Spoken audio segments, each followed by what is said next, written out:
I have always loved Neil Simon. I feel like he writes comedy. He writes some of the best jokes that we have in the American theater canon, but he also writes comedy that's very much about character. And that's always what I'm interested in my work. Yeah. So it really allows him to fully explore sort of two characters who have different viewpoints interacting with each other, different levels of expertise at having an affair, which is what this play is about.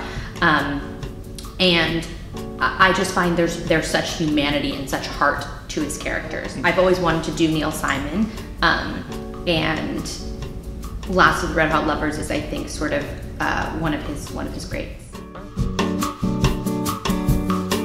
Our teenage dreams so hard to beat every time she walks down the street. Well, it's an interesting walk. It's an awkward walk. It's really fun. It's a classic Neil Simon character, and it's a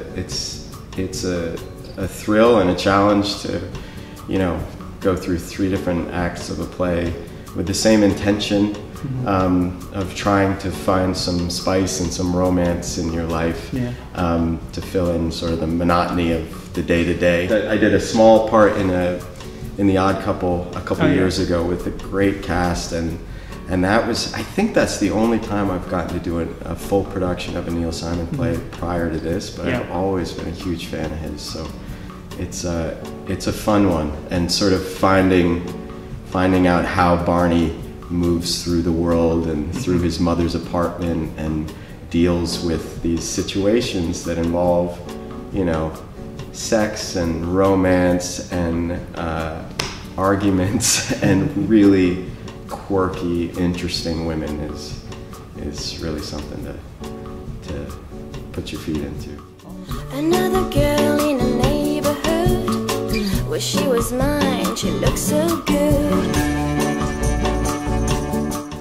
Man, she's so smart, so intelligent, so open to ideas and collaboration, and she listens very closely to everybody, but she also has really clear ideas about where the comedy is, where the beats are, how the rhythm should run through the scene, and she's just a really kind person to interact with. So you walk into the room and you sort of feel like, all right, I'm home, and this is going to be a really comfortable and fun place to be for the next few weeks. I'm gonna call her on the telephone, have her over 'cause I'm all alone. I need excitement, oh I need it back.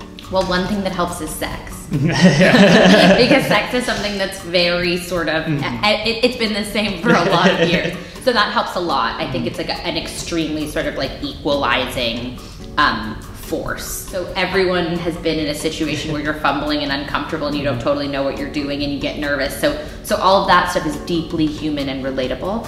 I think there are a lot of issues of love and relationships and long-term relationships, which I think a lot of people can relate to.